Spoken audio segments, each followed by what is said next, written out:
प्यारी साध संगत जी, बड़े प्रेम से कहना धन निरंकार जी। प्यारी साध संगत जी, जैसा कि आप सबने तीसरे दिन का समागम का आनंद लिया, जो कि समागम का आखिरी दिन था, तो हुजूर माता जी ने बहुत सारी बात को ऐसे सहज शब्दों में कहा जिससे हृदय गदगद हो गया। हमारे जीवन के गुणों में कैसे हमें अपने जीवन को सुधारना है, इन सारे पहलुओं को माता जी ने हमें बताने का प्रयास किया है। माता जी ने बताया कि हमें जीना कैसे है, हमारे कर्म से ही प्रचार हो, हम प्रचार कैसे करना है, कैसे हमारे जीवन में वास्तविक सुकून मिलेगा। अनेक चीज़ों के विषय में माता जी ने विचार दिया है, तो हम सब उस विचार को जीवन में उतारें। जैसा कि माता जी ने अपने विचार में कहा था कि हर काबिलियत में अगर हम परमात्मा का देन समझें, अगर हर काबिलियत में परमात्मा को ही अहमियत देते हैं, तो फिर हमें अहंकार नहीं होता। और माता जी ने कहा कि निरंकार को प्राप्त करने में अहंकार ही रोकता है। और फिर माता जी ने इसका जवाब भी दिया कि अहंकार को कैसे हमें जो है हराना है, अहंकार को कैसे हमें अहंकार से बचना है। तो माता जी ने उसके ऊपर भी कहा कि अगर हर काबिलियत, जो भी हमारे अंदर काबिलियत गुरु कृपा से मिला हुआ है, उसमें अगर हम सदगुरु को शामिल करते हैं तो फिर अहंकार नहीं होता, और अहंकार नहीं होता है तो जीवन में सदगुरु का प्रगटाव होता है, जीवन में ये परमात्मा आता है। और जब परमात्मा आता है तो फिर जो है जीवन सुखमय हो जाता है, जीवन में सुकून और शांति घटित होने लगती है। क्योंकि एक तरफ तो ये बात भी कही जाती है कि परमात्मा मुफ्त में मिलता है, परमात्मा के लिए कोई धन दौलत की जरूरत नहीं है। माता जी ने विचारों में कहा कि जो परमात्मा को प्राप्त करने के लिए किसी धन की आवश्यकता नहीं, परमात्मा को प्राप्त करने के लिए किसी भी संप्रदाय या किसी भी धर्म या किसी भी व्यक्ति समाज की आवश्यकता नहीं, बल्कि एक सुंदर भाव। और दूसरी तरफ फिर माता जी ने विचारों में कहा कि ये भी कहा गया कि संत अगर सदगुरु मिल जाए तो उसके लिए अगर अपने सर भी कटवाने पड़े तो भी उसको सस्ता ही समझना चाहिए। तो सर कटवाने का भाव क्या है?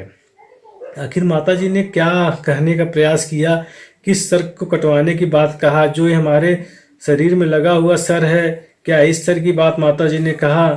तो नहीं प्यारी साध संगत जी, अगर इस सर की बात होती तो आज जितने भी गुरसिख हैं, आज हमारे निरंकारी मिशन के इतने सारे गुरसिख, तो फिर कैसे बात बनती? माता जी कह रहे हैं इस परमात्मा को प्राप्त करने के लिए सर कटवा के भी अगर परमात्मा मिल जाए तो भी सस्ता है। तो यहाँ कहने का भाव, ये जो अहंकार रूपी जो सर हमारे पास है, जो अहंकार हमने बना रखा है, जिसके कारण कभी कभी हमारे सर नहीं झुकते, तो माता जी कह रहे हैं अहंकार की बलि देने पर भी अगर परमात्मा मिल जाए तब भी सस्ता है। तो माता जी ने इसकी तरफ इशारा किया कि हम इस बात को समझें। हुजूर बाबा हरदेव सिंह जी महाराज कहा करते थे कि अगर कोई अंगुली ऊपर दिखाता है तो बच्चा सोचता है कि अंगुली ही सब कुछ है।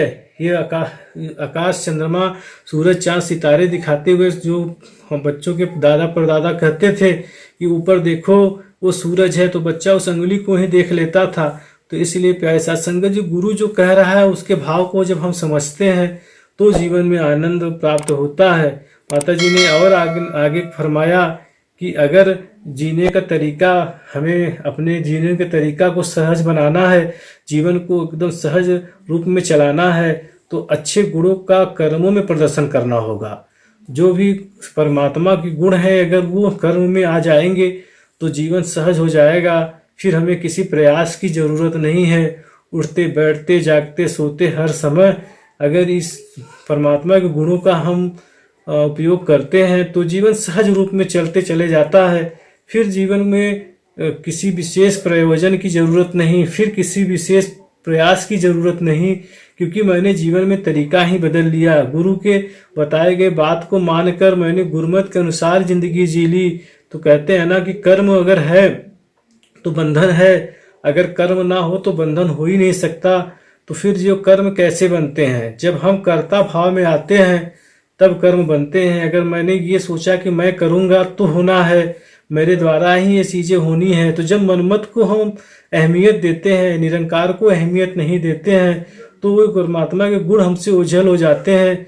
तो फिर जीवन में वो जीवन का तरीका बदल जाता है। जहाँ हमें परमात्मा के गुणों को प्रदर्शित करना था, वहाँ पे मैंने जो है परमात्मा के गुणों को न प्रदर्शित करते हुए अपने मन के हिसाब से ही हर समय अपने जीवन को प्रदर्शित किया, जिसके कारण जीवन में वो बात नहीं बन पाती है। तो हुजूर माता जी ने कहा कि अगर जीवन में वो बात बनानी है, अगर जीवन में वो सब कुछ अर्जित करना है जो गुरु पीर पैगंबरों ने चाहा है हम सबसे, तो माता जी ने कहा कि परमात्मा के गुणों को कर्मों में लाना होगा।